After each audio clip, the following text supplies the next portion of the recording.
Bonjour, merci pour votre visite sur ce site. Aujourd'hui, je vous emmène en Suisse pour voir un véhicule de collection où il y a un générateur HHO qui est installé.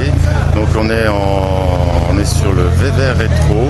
C'est une manifestation qui a lieu depuis 2007. C'est un rassemblement d'amateurs de véhicules de collection. Et celui qui nous intéresse plus particulièrement, c'est une Opel Rekord avec un moteur de 1900 cm3 si je ne m'abuse. Donc on va essayer de repérer cette voiture. Je vais vous montrer l'installation qui a été faite avec des résultats qui sont très très concluants sur ce genre de véhicule assez ancien avec un carburateur. On a quelque chose qui est assez étonnant. Et là voilà, on va ouvrir le capot, on va regarder ce qui se passe dedans. Voilà, donc le capot est ouvert, on va s'approcher. Donc un magnifique moteur, bien sûr. Là on peut voir la plaque, donc c'est une Opel Rekord qui est sortie des usines General Motors de Bienne en Suisse en 1970. Et voilà ce qu'on a installé. Le système il est là. Donc on voit là, le réservoir d'eau avec un peu d'électrolyte dedans, c'est-à-dire de l'hydroxyde de sodium. On a ça, c'est pour les gens qui connaissent pas tellement. On a le bulleur qui sert d'arrêt de flamme et qui permet aussi de filtrer, d'éliminer les derniers résidus d'électrolyte qu'il pourrait y avoir dans le gaz HHO, donc hydrogène, oxygène. Et le générateur en lui-même, il est là tout au fond. Donc c'est une petite dry cell. On a beaucoup de mots qui viennent des États-Unis. En français, on dirait une cellule sèche ou bien un générateur de gaz HHO, puisque ça électrolyse l'eau en fait, et ça produit de l'hydrogène et de l'oxygène. Alors on a donc l'eau qui descend depuis le réservoir. Elle va descendre jusqu'au générateur. Elle est électrolysée entre les plaques métalliques qui sont branchées sur le système électrique de la voiture. Cette production de gaz, elle remonte dans le réservoir par l'intermédiaire de ce tuyau-là. Et puis donc l'eau retombe au fond, elle redescend dans le générateur. On a un nouveau cycle. Par contre, le gaz lui reste en surface. Et il est récupéré par ici, il passe à travers le bulleur qu'on a vu tout à l'heure. Elle ressort là pour aller dans l'admission d'air et pour aller brûler dans les cylindres en mélange avec le mélange air carburant habituel. Voilà, donc là on a un très beau montage qui a été fait. Là on voit le petit ampèremètre qui permet de contrôler sa production de gaz, de voir où on en est, avec un petit caisson qui a été fabriqué spécialement pour cette auto. Voilà. On va essayer peut-être de le faire fonctionner.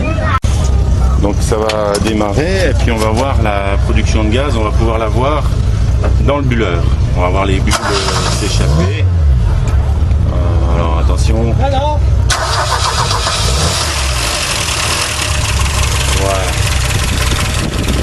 Donc on peut voir ici, en fait c'est un moyen visuel aussi, le bulleur, de contrôler la production de gaz qu'on peut avoir.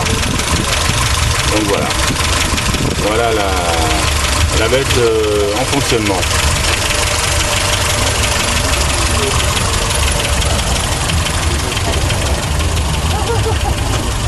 Donc voilà, on a vu le système. Et puis maintenant, on va essayer d'interviewer le propriétaire de cette magnifique voiture de collection, qui s'appelle Vincent. On va lui demander, on va lui poser quelques questions, savoir ce qu'il économise déjà, enfin ce qui se passe avec ce générateur. Alors Vincent, il est là. Bonjour Vincent. Bonjour. Et donc on vient de détailler un petit peu l'installation que tu as faite sur ta voiture. Pourquoi en fait, comment ça se fait que tu as installé ce générateur sur ce véhicule? Ben parce que moi je suis assez passionné de mécanique et puis mon épouse est fortement passionnée par les vieilles voitures et l'écologie, donc elle a voulu faire les deux. Ouais, d'accord. Et elle a trouvé sur internet ton site et puis elle a trouvé que ce serait une bonne idée de monter ça sur cette voiture-là. Mais elle a pensé à monter ça avant d'acheter la voiture. Ouais. Voilà. Ok. Elle voulait déjà qu'on le fasse sur d'autres véhicules avant. Ah ouais. Voilà. Ok. Donc ça fait un moment que vous connaissez, vous avez entendu parler de ce système de production de gaz. Ouais. Ouais, ok.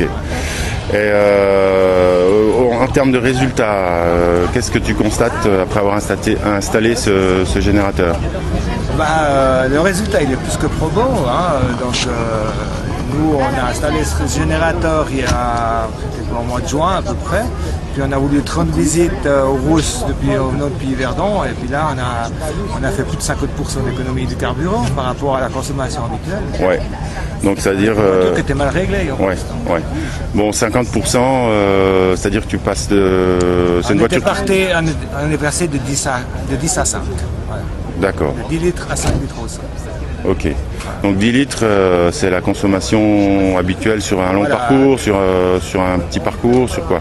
Sur 10 litres, c'est la consommation habituelle sur un long parcours. Autrement, Okay. on est à 13 sur les petits parcours. Ouais. Et puis aujourd'hui, on est à 8, 9 sur les petits parcours. D'accord. Donc on a toujours nos 5 litres d'économie au saut, mais... Donc on va dire qu'il y a 5 litres de gagné, mais voilà. Forcément sur 10 litres ça représente beaucoup. Voilà. Sur Mais 13 litres un petit peu moins. Voilà. Ok. Et puis au niveau comportement de la voiture. Moi je trouve que le moteur il tourne beaucoup plus rond, il est plus souple aussi à la conduite, il a des meilleures reprises. On sait quand même que pour moi ça apporte un petit gain de puissance quand même. Bon. Mais je ne pourrais pas le chiffrer ça. Ok. Oui, ça c'est assez difficile à dire. Je suis d'accord avec toi. Sur ma voiture c'est la même chose. Écoute Vincent, je te remercie de nous avoir accordé cette petite interview.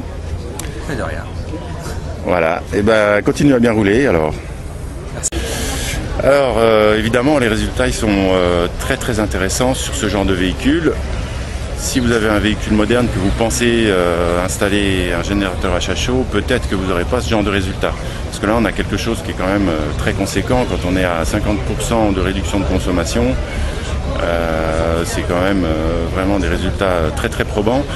La plupart du temps sur un véhicule plus moderne, vous aurez, on va dire, entre 20 et 35% d'économie, avec peut-être, si vous avez un véhicule à injection à essence, la sonde lambda à gérer, ou si vous avez un véhicule diesel, les sondes de débitmètre d'air ou de pression d'air. Voilà. Si vous voulez vous lancer, vous pouvez nous retrouver sur générateurhho.com. Et merci encore pour votre visite.